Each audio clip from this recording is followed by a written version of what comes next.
I've auditioned for many parts, but for the Think Fest, the auditioning happened and I was passed by Shoma straight away when I said, Udi Baba, I'm Mohabbat Mahan. So this guy is smart. We have to get him for Think. So thank you very much, Shoma. Thank you, Taran. Thank you, Nina. Thank you, everybody who's involved with this. And that's it. That's it. Yeah. Let's start. Shahrukh, okay, so before I start, so because I was told, one of my friends, Sanjoy, my oldest friend, oldest in terms of years that I've known him, he's told me this is like an intelligent gathering. And so you actually prepped for it. I was aghast when Shahrukh's colleague called me and said, Shahrukh wants to know what you're going to talk about. Are there any questions? And I was like, Shahrukh's asking for questions, you know? Yeah, so, I've become careful now because you never know what the hell I might write about you. You know, these... I'm scared now, yeah. I'm a little scared of what I say. So I have written something. Is it okay to read it out or...? Yeah, but can we do the conversation? Did you bring your book? I just wanted to... That's why I don't go to any place where stars are considered less than the anchors. I'm telling you, Shama, this is... But I'm here now, so I'll allow you, okay. Shahrukh, you know, when I asked you to come here, I told you that the really unique experience that I wanted our audience to have is that Shahrukh is in the process of writing his memoir and his autobiography. And about 2 years ago, we met and he shared some snatches of that with me. And they were incredibly moving. They were an aspect of Shahrukh that you don't really get to see very often. And that is the framework of our conversation today, you know, the public and private journey of this dream catcher. And that's how I'd like to enter the conversation with you, Shahrukh. You know, the piece you read to me was about your parents. Both of them have been very seminal in who you are today, and yet they were both very different people. Your father was a freedom fighter, he was an idealist, you know, very accomplished man, but a poor man. And your mother was much more of a pragmatist. You know, can you talk to us about what they meant in your life and how they've influenced you in different ways?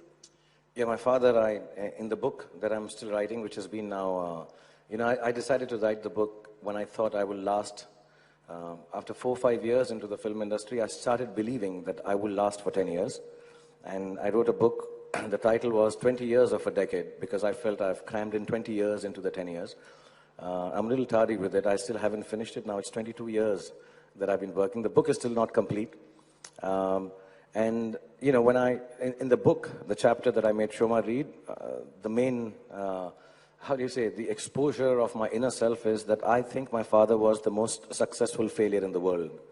And I'm very, very proud of him. And I remember him as a very gentle person, 6 feet tall, very Pathan, grey eyes, brown hair, very handsome.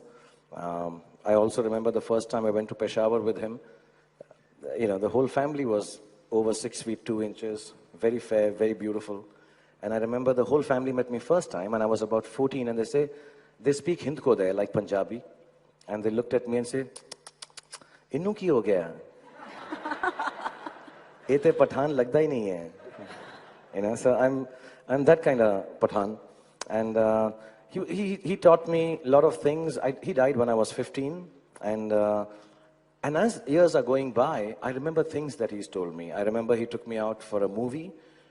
Never told me we belong to a place where, you know, in terms of finances, lower middle class, or however it's described, we didn't have the money. We used to travel in buses, 501, 502, 501, 502, Delhi wali 510. And he took me and he didn't tell me money's run out. So he made me sit there used to be a roundabout near Kamani Auditorium. And we bought moongfali.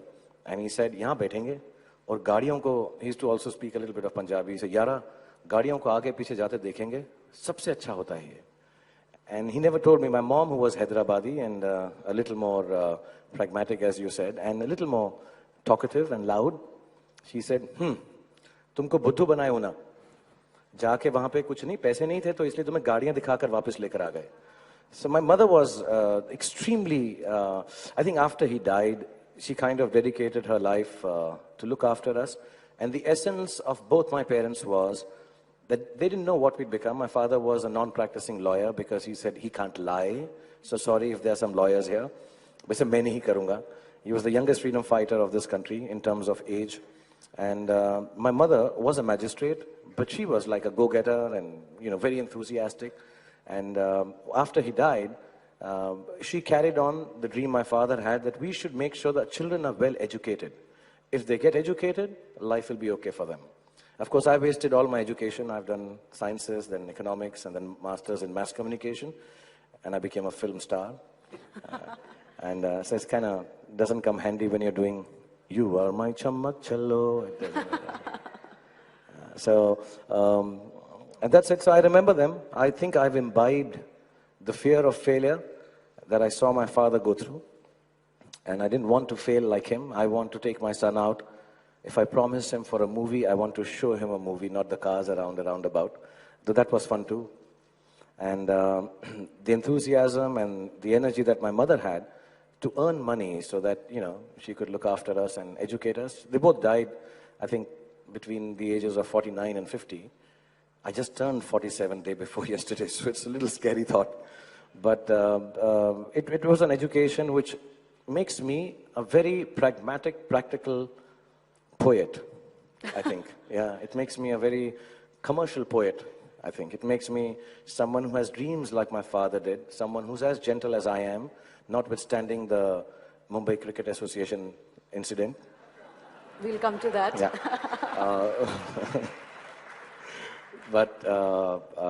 Yeah. So I'm a believer. I'm a little idealistic and utopian and thoughtful and gentle like my dad. But I want to do all those thinking and write all those poems with a stomach full of food and have a good car and a good house. So I don't deride myself or deprecate myself when I say I'm kind of capitalist. It is just that I am a survivor who wants to live well and think well. And I think all youngsters should believe that. If you isolate one of them, I've been hearing amazing amount of dedicated work from some of the people, extremely educated and highly positioned jobs, leaving everything and looking after a cause which is close to their hearts. I would like to do that. But being from the place I believe, which is kind of honest, I like to do it with the money that I earn from this capitalist, this in-your-face business-like job that I do. So I want to, I imbibe, I think, both the things that my mom and dad taught, and I still miss them a lot.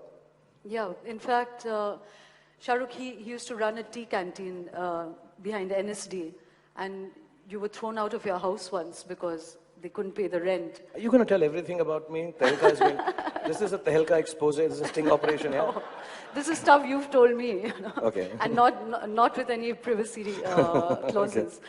But, in fact, in an interview some years back, and why I'm asking you all this is because it's very much the man you are, and, some of that comes through in the tweets that you do at 3 o'clock at night and 4 o'clock at night, not when you meet you on the stage or on the cinema screen. And you said that your sister, your mother died in very difficult circumstances, and you said your sister also is a kind of daily reminder that you cannot have the life that your father has, your father lived and your father had. Can you share that with us, what really happened? Because a lot of that went into making you the kind of superstar that you are. Yeah, my father died of cancer, throat and liver. It started with throat, and I remember the last few days, he couldn't speak. So we used to play dumb charades, and, we used to kind of, he used to write stuff, then he couldn't write stuff, so he would say, call, little, and then brother or sister. So I remember this was at All India Institute of Medical Sciences, Safdarjung Hospital, and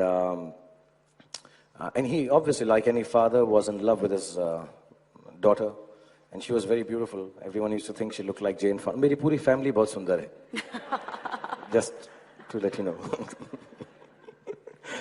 So she was extremely beautiful, and when my father died, I remember he was getting well. Then I went to the hospital one night, and he was dead and cold. His feet were very cold. So I touched his feet, and he was very peaceful and dead, and not looked like the handsome Pathan he was. It's very thin. And I had never driven a car. I was 15, and I remember my mom and me sat in the car to get back home. Our driver, who had waited all night, couldn't wait any longer, had left the car abandoned in front of the main road. And I sat in the car and drove back, and I do remember my mother, when we reached home, she said, "Tumhane gaadi chalana kaise seekha?" And I said, "Kab seekha?" And I said, "Just now." And I was driving a car. I came home. My sister was in Lady Shriram College, and we didn't tell her that our father has passed away. So I went, I got her, and I remember this, and because I'm a soul-selling commercial actor, one day I will use this in a film also, shamelessly. But 99% of the things that I use so shamelessly in films is an experience which is very close to my heart. And somehow, life has taught me it's all right to show the innermost of my feelings in the commercial sense. Not to earn money, but just, it's okay. It's one life. So I will use this. I remember my sister standing in front of my father's Parthiv Sharif bolte na Hindi mein, dead body, and she just looked. She didn't cry. She didn't say anything. She just fell. And she hit her head on the ground. And for 2 years after that, she didn't cry. She didn't speak. She just kept looking in space. And it just changed her world. Mashallah, now she's better. She got some deficiencies. During the making of my film Dilwale Dulhaniya Le Jayenge, she again was hospitalized and they said she will not survive. I took her to Switzerland, got her treated there while I was shooting Tujhe Dekha To Ye Jana Sanam. And, but she hasn't ever recovered from the loss of her father, the suddenness of him passing away. And then it got compounded because my mother also expired 10 years later. So we are what in Muslims is called yatim and yasir, father and motherless. And when I see her, especially the time period from my father's death to my mother's death, she was highly qualified. She has done MA LLB, very intelligent, like my parents wanted her to be. But she could not face the reality of losing her parents. And I somehow developed this sense of detachment, this sense of false bravado, which I show in public, a sense of humor, and a lot of things that I do which people think is flamboyant and very Bollywood-like, to cover up this sadness affecting my life and me becoming like my sister. I love my sister how she is. She's a much better person than I can ever be. I think she's a child of God and very naive and innocent. My kids love her more than they love me and my wife. And I'm very glad she's a part of our lives like this. But I don't have the guts to be so simple, so hurt, so disturbed. So a part of me keeps on working round the clock, keeps on being happy in spite of things which are said about me, or make a joke about things that I do, but still keep doing them. Because if I did not do it, I think I would be in the same state of potassium deficiency and depression. So to avoid depression, I act. It's much larger than to earn money or be a big star or do endorsements or dance at weddings, which I joke about. And this is the God's honest truth. I think this is the most honest I've ever been in my life to anyone.